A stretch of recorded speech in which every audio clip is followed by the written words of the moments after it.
Donald Trump, as we have seen from his time as the owner of the now defunct USFL's New Jersey Generals, is the epitome of a failing up businessman. I think we have an excellent lawsuit. We have a case of a total monopoly by the NFL, and we expect to be successful in court. We're not doing this for any other reason. Trump, through a litany of bad decisions, is blamed for tanking the upstart league that was nearly making a run at the NFL. Everything that we touched in this city has, in fact, really worked out, and outside of the city has really worked out. It's not just buying. We're not just buying a team and we're going to, through draft choices, we're going to make it better and better.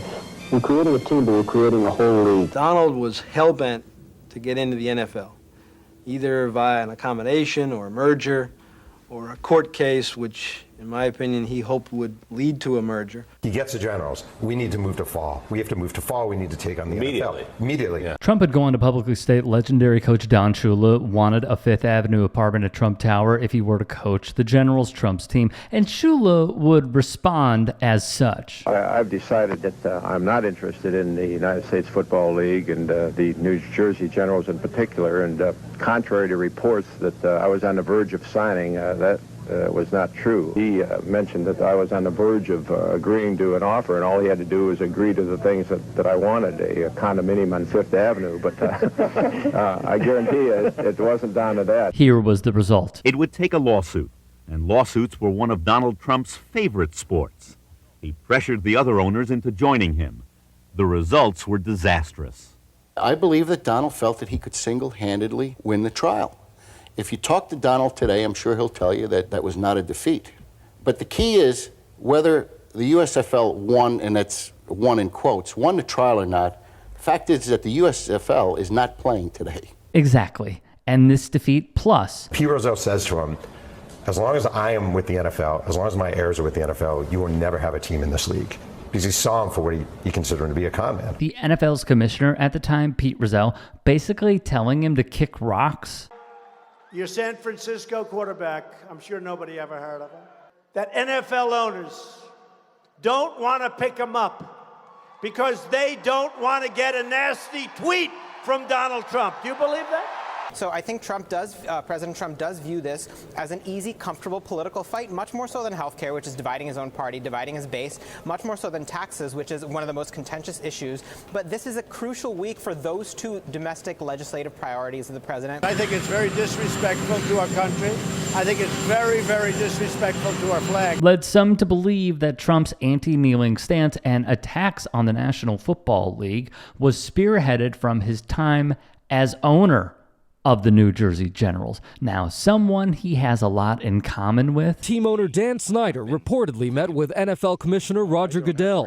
Snyder and Goodell's offices declined to comment, but the Washington Post is reporting that Snyder is holding firm on the position he took earlier this month in a letter to fans, in which he ruled out any name change, writing, "We are Redskins Nation, and we owe it to our fans and coaches and players, past and present, to preserve that heritage." What I did realize was that I've always been a Redskin fan. That would be the former owner of the Washington Commanders, Dan Snyder, who would continue to use the racial slur as his team name for a very, very long time. He would, like Trump, conduct fraudulent practices to manufacture consent in their quest to retain their own power and privilege. The Washington football team engaged in harassment and abuse openly and without consequence for more than 2 decades. I personally experienced harassment and misogyny during my 14 years with the organization, both as a cheerleader and marketing executive. I eventually left in 2011 because my work environment routinely made me feel anxious and unsafe. The harassment and objectification of the cheerleaders was constant. Under Dan Snyder's leadership, women were used as sex objects and tools to increase sales rather than dignified human beings. Additionally, like Trump, lawsuits and hearings were brought to the forefront. Daniel Snyder, a person with real power, probably won't face real consequences for his disastrous stewardship of this team. ESPN's Mina Kimes gave a blistering response to the accusations, which were in short. Not the only news out of the Washington football team. They have reached a settlement with a former team employee who accused owner Dan Snyder of sexual misconduct in 2009, according to multiple reports. The Washington Post reports the settlement is for $1.6 million and that Snyder and the team have denied any wrongdoing. The New York Times is reporting that Snyder paid the settlement to avoid negative publicity. And both the Post and the Times report that the woman was fired after making the allegations. Yet the two men have another thing in common, all right?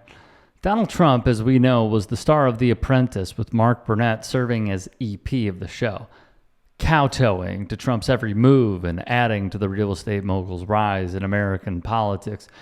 There were also some horror stories. He would often soil himself on The Apprentice set. He's incontinent from all the speed, all the Adderall he does, the cocaine that he's done for decades. You know, all that stuff has a laxative, and it has an effect on your bowels, and his are uncontrollable. He's worn diapers since probably the 90s, but I saw it firsthand in the 2000s on Celebrity Apprentice in late 2000s, and we'd have to stop the show and change him, you know, and that was Keith Schiller's job. He would take him off set, he would wipe him down.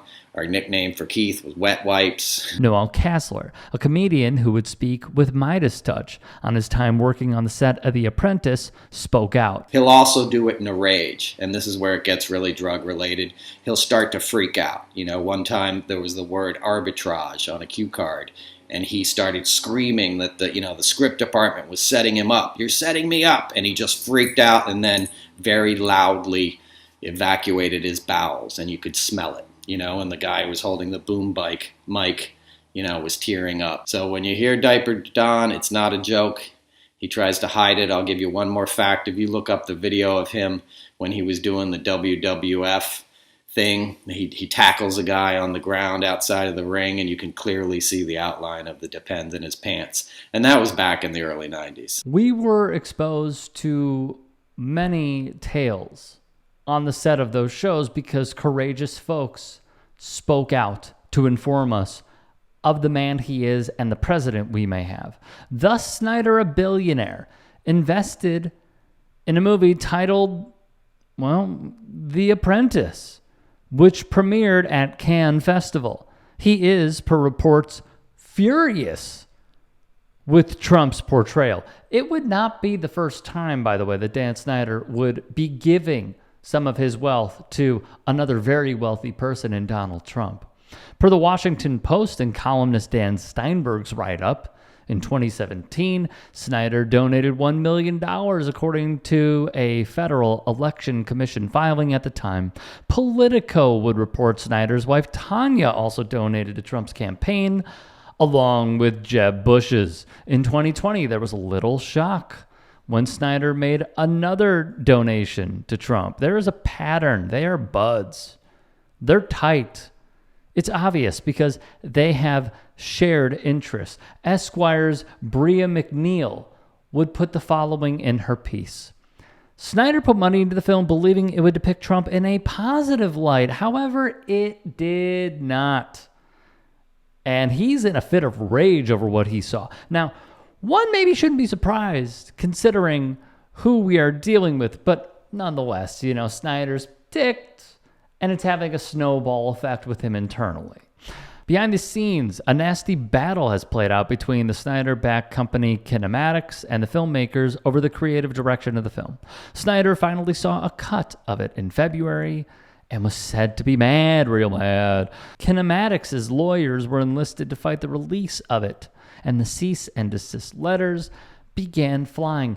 It wouldn't end there, though. More from Variety. Sources familiar with the back and forth say Snyder took issue with multiple aspects of it and weighed in on what should be changed. In earlier versions of the screenplay, the movie featured a scene where Trump R-words Ivana. One insider familiar with the scene that is in the current cut described it as violent and uncomfortable and follows a fight between the couple.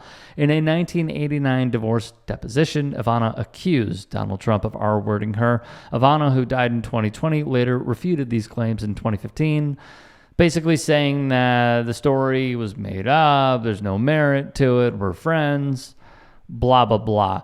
Siegel's reporting would paint the picture, not a motion picture, but the picture of actors, filmmakers, and anyone involved in the project not doing press because they wanted this film to speak for itself. Over time, from the January 6th insurrection at the Capitol to other things involving Donald Trump. Investors basically said, we don't want to touch this, we don't want to be a part of it, and they got away from the film completely. Fellow Variety writer Katzy Steffen put in her piece, the film, which earned an 8-minute standing O following its debut, features a slew of unflattering scenes depicting Donald Trump popping amphetamine pills, getting liposuction, having surgery to remove his bald spot, and most controversially, a scene in which he violently throws his then wife Ivana to the ground and proceeds to have non-consensual sex with her, while Donald Trump has refused to comment on the film. This is nothing more than election interference. Trump campaign's chief spokesperson, Stephen Chung, has. Now, if one needs another glaring example of the direct pipeline from the UFC to Donald Trump, look no further than this guy.